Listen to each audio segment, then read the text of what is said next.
नमस्कार दोस्तों, कैसे हैं आप लोग।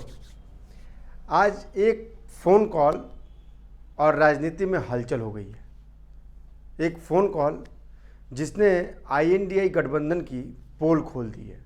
एक फ़ोन कॉल जिसके बाद से दिल्ली से लेकर बिहार तक, बिहार से लेकर मध्य प्रदेश तक और मध्य प्रदेश से लेकर छत्तीसगढ़ तक इस फ़ोन कॉल ने हलचल मचा दी है। आखिर किसने किसको फ़ोन किया, वो फ़ोन क्यों किया, और मैं क्यों कह रहा हूं कि आईएनडीआई गठबंधन में हलचल हो गई है, इस पूरी खबर का आज हम विश्लेषण करेंगे, विस्तार से विश्लेषण करेंगे। आप बहुत ध्यान से इस वीडियो को देखिएगा, समझिएगा और स्वयं भी एनालाइज कीजिएगा, क्योंकि यह जानना बहुत ज़रूरी है। क्योंकि देश में इस वक्त चुनावी माहौल है। फाइनल मैच से पहले यानी लोकसभा 2024 के पहले से 5 सेमीफाइनल खेले जा रहे हैं। मध्य प्रदेश, छत्तीसगढ़, राजस्थान, मिजोरम और तेलंगाना में। लिहाजा यह फ़ोन कॉल इन हर चुनाव के लिए एक हलचल पैदा कर दिया है। ऐसा क्यों? पूरा विश्लेषण आज हम इस पर कर रहे हैं। दरअसल आईएनडीए गठबंधन जब से बना है तब से इसके स्वरूप को लेकर, इसके सामंजस्य को लेकर, इसके विचारों को लेकर, इसकी पॉलिसी को लेकर हमेशा सवाल खड़े होते रहे हैं। बिहार के मुख्यमंत्री नीतीश कुमार इसके सूत्रधार थे।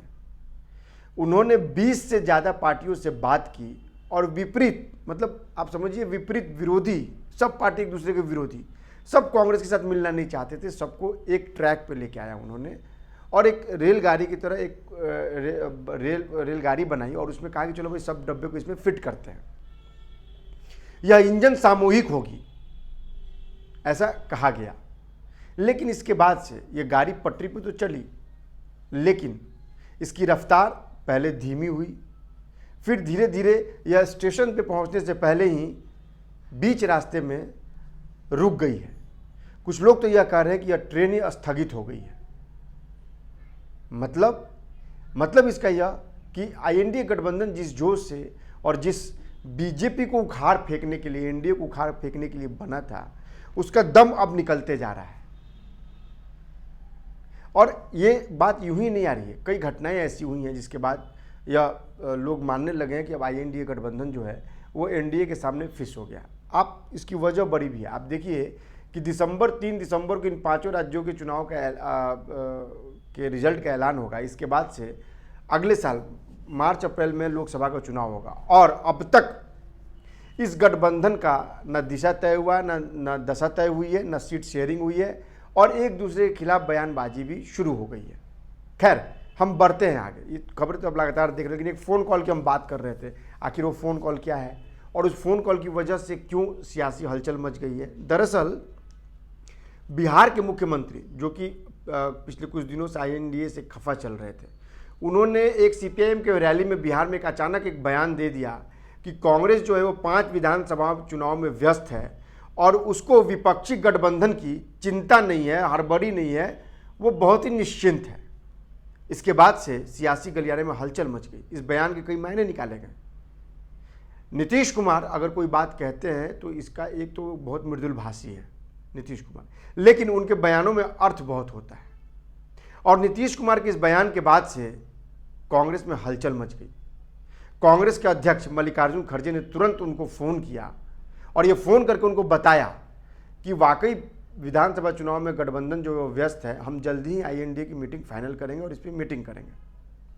दरअसल नीतीश मौके की तलाश कर रहे हैं। दरअसल नीतीश उन मौक़ों की तलाश कर रहे हैं जिन मौक़ों की तलाश की आड़ में, जिनको वो आगे करके यह कह सके कि भाई आईएनडीए गठबंधन जो है वो विफल हो गया, अब हम इस गठबंधन के साथ नहीं रह सकते हैं। क्योंकि बिहार में सीट शेयरिंग को लेकर बड़ा पेच फंसा हुआ है। बिहार में 40 लोकसभा सीट है और 40 में से 16 सांसद जो हैं वो जेडीयू के हैं, सिटिंग सांसद हैं। 19 सांसद ऐसे हैं जो आरजेडी, 19 मतलब प्रत्याशी ऐसे थे पिछले लोकसभा चुनाव में जो आरजेडी के सेकंड स्थान पे आए थे। तो सीट शेयरिंग को लेकर बड़ा कन्फ्यूजन है और ये कांग्रेस जेडीयू कांग्रेस सब चाह रहे हैं कि सीट शेयरिंग बराबर, कांग्रेस चाह रही है कि 10 से ज़्यादा सीट मिले। हालांकि मैं बता दूं, जो मेरे सूत्र बता रहे हैं वो ये बता रहे हैं कि इसके पहले भी जब गठबंधन की सरकार बिहार में बनी थी तो मंत्री को शामिल करने के लिए कांग्रेस की तरफ से कई मंत्रियों के नाम है, 3-4 मंत्री बनाने की बात हुई थी, लेकिन जेडीयू मानी नहीं। इसके बाद से यह राड़ चला आ रहा है। तो जाहिर सी बात है कि सीट शेयरिंग को लेकर भी बड़ा बवाल होगा। इधर आप देखिए मध्य प्रदेश में जेडीयू ने अपने कैंडिडेट खड़े कर दिए, समाजवादी पार्टी ने कैंडिडेट खड़े कर दिए। समाजवादी पार्टी लगातार कह रही कि उत्तर प्रदेश में हम जो है 15 सीटें दे सकते, उससे ज़्यादा सीटें नहीं दे सकते गठबंधन को। अब आप सोचिए कि ऐसी स्थिति में जब ये खुद ही पार्टी दिग्भ्रमित है, खुद ही पार्टी की दशा और दिशा तय नहीं है, और ये यकीन मानिए यह शिगुफा नहीं है, यह खबर है, ये प्योर खबर है। ये प्योर गठबंधन में जो है वो जोर तोड़ चल रहा है। प्योर गठबंधन जो है वो लगातार इस बात को नहीं समझ पा रहा है कि इन सीट शेयरिंग को लेकर एक बड़ा जनमानस जो है इनके खिलाफ जा रहा है, और जिस तरह से ये सोच रहे हैं कि इसको लेकर एनडीए का मुकाबला करेंगे वो बिल्कुल धरातल पर उतरता हुआ नजर नहीं आ रहा है। हम लगातार इस खबर पर नज़र बनाए हुए हैं। हम लगातार वीडियो में आपको अपडेट करेंगे कि इससे जुड़ी खबरें आपको हम अपडेट करेंगे, बताएंगे। हम आपको साथ ही यह भी बताएंगे कि आखिर इस गठबंधन का हश्र क्या होने जा रहा है। आप हमारे वीडियो को लगातार देखिए, लाइक कीजिए, सब्सक्राइब कीजिए और शेयर भी कीजिए, और साथ ही साथ कमेंट भी जरूर कीजिए, क्योंकि आपके कमेंट से हमें बहुत कुछ मालूम पड़ता है। नमस्कार।